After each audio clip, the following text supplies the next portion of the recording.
प्यारे बच्चों, स्वागत है आप सभी का अपने YouTube channel Eklavya academy Ayodhya पर। जैसा कि आप सभी जान रहे हैं कि संस्था द्वारा प्रतिवर्ष आयोजित होने वाले जनपद स्तरीय सामान्य ज्ञान प्रतियोगिता 2025 और पढ़ाई का टूर्नामेंट 2025 के लिए आवेदन शुरू हो गया है, जिसमें आवेदन का प्रारंभ 20 अक्टूबर 2024 से ऑनलाइन और ऑफलाइन माध्यम दोनों से शुरू हो गया है। आवेदन करने की अंतिम तिथि 30 नवंबर 2024 निर्धारित की गई है। बच्चों, एकलव्य एजुकेशनल ट्रस्ट अयोध्या के तत्वाधान में इस बार एकलव्य अकेडमी अयोध्या द्वारा यह प्रतियोगिता आयोजित की जा रही है। इसमें कौन कौन सी प्रतियोगिता इस बार लॉन्च की गई है, कौन कौन सी छात्रवृत्ति लॉन्च की गई है, इस सब के बारे में एक संक्षिप्त वीडियो के माध्यम से मैं इसमें डिस्कस करूंगा, आप सभी को बताऊंगा और इसकी एक विस्तृत रूप से या डिटेल्ड वीडियो बहुत ही जल्द मैं चैनल पर अपलोड करने की कोशिश करूंगा। तो बच्चों, आइए देखते हैं इस वीडियो में क्या है। सबसे पहले सीमित सीटें जल्द ही रजिस्ट्रेशन करें, क्योंकि इस बार सीटों की संख्या सीमित की गई है। तो आप सभी जितनी जल्दी हो सके पढ़ाई का टूर्नामेंट 2025 के लिए आवेदन कर दें। और इस बार रजिस्ट्रेशन केंद्र जो बनाए गए हैं हमारे, वो रजिस्ट्रेशन केंद्र केवल 2 ही रजिस्ट्रेशन केंद्र बनाए गए हैं, एक संस्था के शाखा कार्यालय के पास में और एक संस्था के मुख्य कार्यालय के पास में बनाया गया है। जैसा कि आप सभी डिस्प्ले पे देख रहे हैं, आवेदन का प्रारंभ 20 अक्टूबर 2024 और अंतिम तिथि 30/11/2024 निर्धारित किया गया है। और इस बार बहुत ही सख्त है कि अंतिम तिथि के बाद किसी भी दशा में कोई आवेदन स्वीकार नहीं किया जाएगा। आइए हम देखते हैं कि इस बार संस्था द्वारा कौन कौन सी प्रतियोगिताएं लॉन्च की जा रही हैं। तो इसमें 4 ग्रुप में इस बार प्रतियोगिताओं को बांटा गया है, group A, B, C, D. और ग्रुप ए के लिए जो प्रतियोगिता है वो सामान्य ज्ञान प्रतियोगिता कक्षा 5 से 12 में पढ़ने वाले सभी बच्चों के लिए है। और ग्रुप बी वाली जो प्रतियोगिता है मेधा महासंग्राम, ये कक्षा 10 पास बच्चों के लिए है और ये प्रतियोगी ग्रुप की प्रतियोगिता रहेगी। इसमें अर्थात प्रतियोगी ग्रुप से तात्पर्य है कि जो बच्चे नौकरी की तैयारी कर रहे हैं, एक दिवसीय परीक्षा की तैयारी कर रहे हैं नौकरी के लिए, ये मेधा महासंग्राम उनके लिए विशेष तौर पर बनाया गया है। और आगे बढ़ेंगे हम ग्रुप सी में देखेंगे जेपी छात्रवृत्ति। जेपी छात्रवृत्ति 2025 इसका दूसरा संस्करण इस बार जो है लॉन्च किया गया है संस्था द्वारा। और यह केवल संस्था के शाखा कार्यालय यानी कि ग्राम हाजीपुर सिंहपुर, ग्राम सभा हाजीपुर सिंहपुर को जो बच्चे वहाँ पे रहने वाले हैं वही इसमें आवेदन कर सकते हैं। और इसी प्रकार से आगे बढ़ेंगे हम इसमें तो देखेंगे ग्रुप डी में एकलव्य छात्रवृत्ति 2025 यह संस्था द्वारा पहली बार शुरू की गई है। और इस छात्रवृत्ति को जो दिया जाएगा वो कक्षा 5, 6, 7 एवं 8 में पढ़ने वाले बच्चों के लिए है। लेकिन ये बच्चे ग्राम सभा बनकट जो संस्था के मुख्य कार्यालय के निवासी बच्चे हैं, उस वहाँ के ग्राम सभा बनकट के आसपास जितने भी ग्राम सभा में गांव या मोहल्ले आते हैं, पुरवा आते हैं, वो सब बच्चे योग्य हैं इसमें आवेदन करने के लिए। इसी प्रकार से जेपी छात्रवृत्ति में कक्षा 9 और 11 में पढ़ने वाले बच्चे जो इस बार कक्षा 9 और 11 में पढ़ रहे हैं उनके लिए यह छात्रवृत्ति प्रदान की जाएगी। अब इसमें देख लेते हैं आवेदन का एक संक्षेप, बहुत ही नाम मात्र का एक शुल्क संस्था द्वारा सहयोग राशि रखी गई है।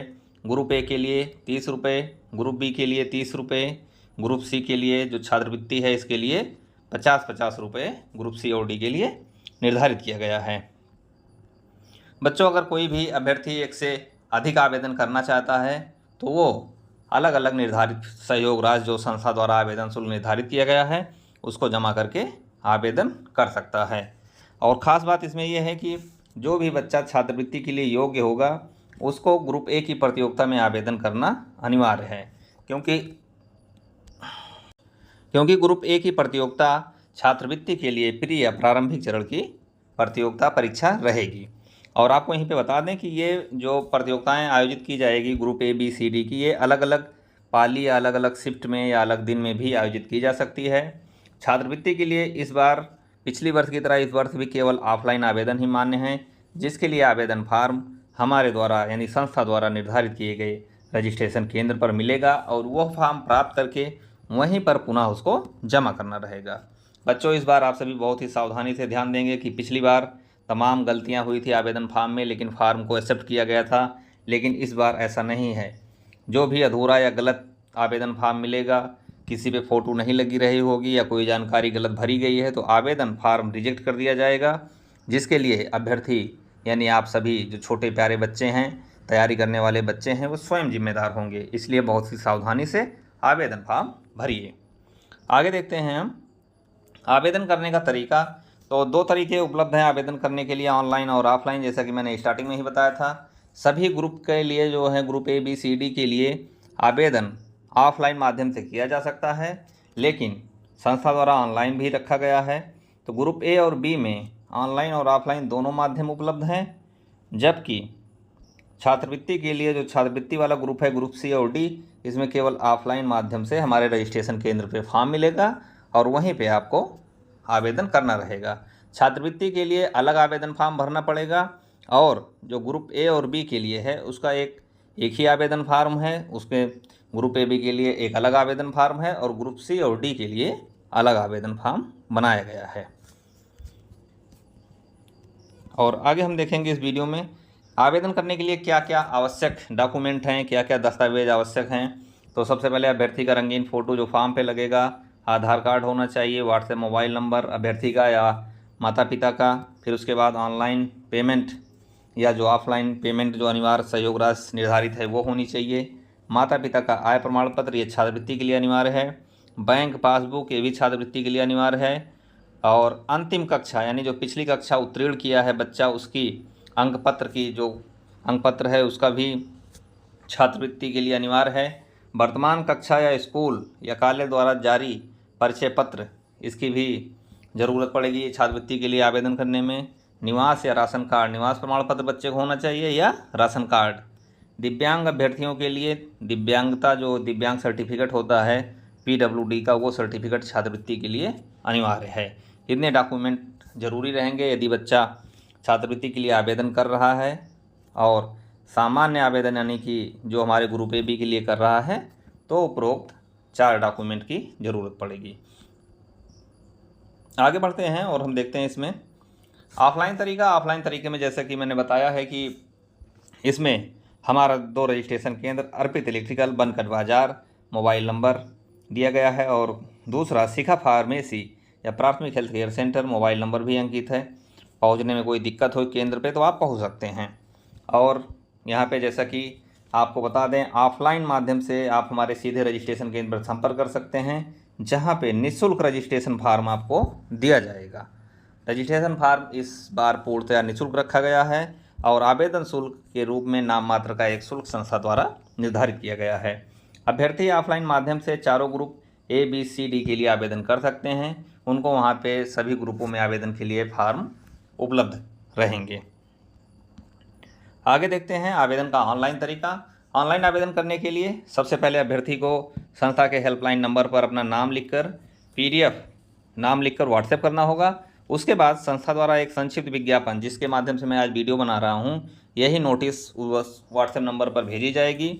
और इस संक्षिप्त नोटिस को पढ़ने के बाद अभ्यर्थी को सबसे पहले जितनी प्रतियोगिताओं के लिए आवेदन करना चाहता है उतने की सहयोग राशि को जोड़कर संस्था के हेल्पलाइन नंबर पर गूगल पे, फ़ोनपे या भीम UPI या दिए गए QR कोड के माध्यम से, जो एक QR कोड दिया गया है, इसको स्कैन करके या इन सब पे फ़ोनपे, भीम UPI, गूगल पे आदि के माध्यम से फीस पेमेंट करनी है और पेमेंट का स्क्रीनशॉट अपने पास सुरक्षित रखना है।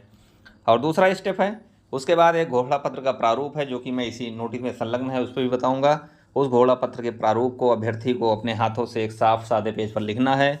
फिर माता पिता या अभिभावक की साइन करा के अभ्यर्थी अपने साइन करके उसको अपने पास सुरक्षित रख लेगा।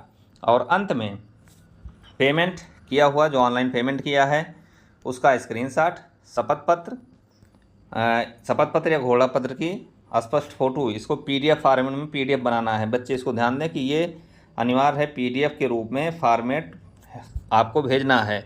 इमेज फॉर्मेट नहीं चलेगा, PDF में भेजना है।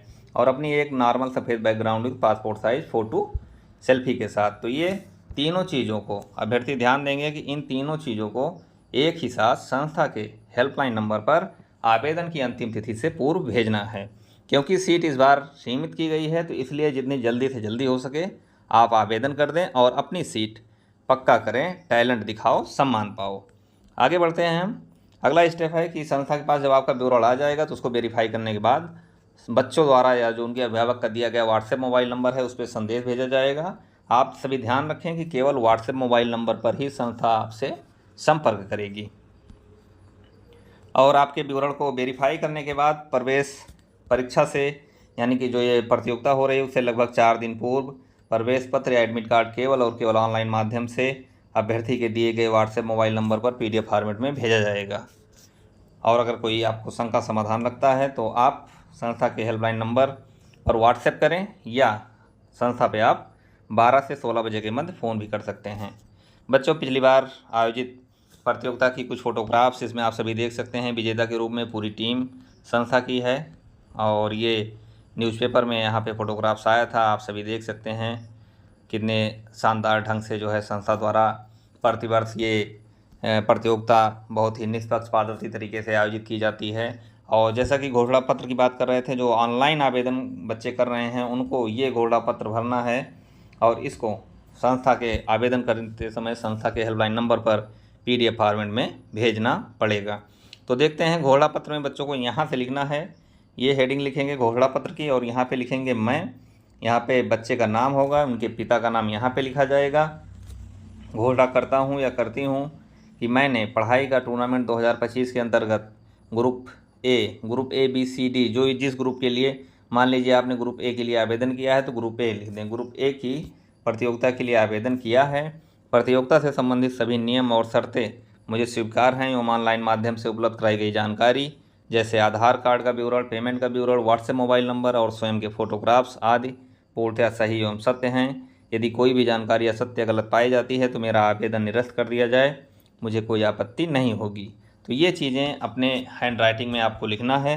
जैसा कि यहाँ पे मैंने बताया, मैं, मान लीजिए आपका नाम है XYZ और यहाँ पे आपके पिता का नाम है ABCD, तो ये लिखना है। और किस ग्रुप के लिए आवेदन किया है, आपने A के लिए किया है तो A लिख दीजिए और B के लिए किया है तो B लिख दीजिए। ये हो गया। और घोषणा पत्र में आगे है, यहाँ पे अभ्यर्थी का आधार कार्ड इसी घोषणा पत्र में है, आधार कार्ड नंबर लिखना है, अभ्यर्थी के स्कूल का नाम जहाँ पे वो पढ़ाई कर रहा है, इसके लिए पर्याप्त जगह दी गई है तो साफ साफ और स्पष्ट लिखें। अभ्यर्थी किस कक्षा में पढ़ाई कर रहा है यहाँ पे लिखना है और व्हाट्सएप मोबाइल नंबर यहाँ पे लिखना है।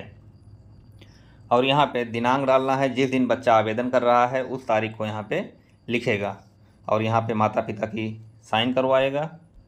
इस जगह पे माता पिता की साइन होगी, माता पिता या गार्जियन है, कोई बड़े भाई घर में हैं तो उनसे साइन करवा लें।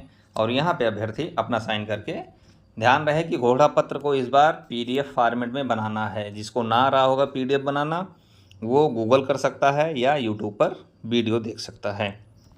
आगे बढ़ते हैं। ये हमारी टीम रही, जो भी हमारी टीम लगातार बहुत ही डेडिकेशन भाव से लगी हुई है और निश्चित तौर पे जो है टीम हमारी पूरी डेडिकेटेड टीम, ये संस्था की हेल्पलाइन नंबर है जो आपकी स्क्रीन पर डिस्प्ले हो रहा है। तो बच्चों, इस वीडियो में इतना ही है। मैं उम्मीद करता हूँ कि संक्षिप्त वीडियो के माध्यम से आपने काफ़ी कुछ देखा है और समझा है। किसी अन्य प्रकार के कन्फ्यूजन के लिए आप कमेंट करिएगा, बताइएगा कि क्या कन्फ्यूजन हो रहा है, या संस्था के हेल्पलाइन नंबर पर आप अपने प्रतिक्रिया या जो क्वेश्चन है आप व्हाट्सएप कर दीजिएगा। वहाँ पे निश्चित तौर पे आप उसकी पूरी सहायता की जाएगी। इसलिए संस्था के हेल्पलाइन नंबर भी ऑन रखा गया है 12 से 16 बजे के मध्य। आप सभी समय का विशेष ध्यान रखें, 4 घंटे के बीच में आपको फ़ोन करना है या आप हमें व्हाट्सएप पे मैसेज चाहे जब कर सकते हैं। तो बच्चों, इस वीडियो में इतना ही। बहुत ही जल्द हम इसके पाठ्यक्रम, परीक्षा कब आयोजित होगी, पुरस्कार में क्या क्या दिया जाएगा इस बार, और पाठ्यक्रम क्या क्या रहेगा, नेगेटिव मार्किंग है कि नहीं, सारी चीज़ों के बारे में हम बात करेंगे। इस वीडियो में इतना ही और आप सभी से हम मिलेंगे एक नई वीडियो के साथ बहुत ही जल्द। तब तक के लिए नमस्कार, जय हिंद, जय भारत।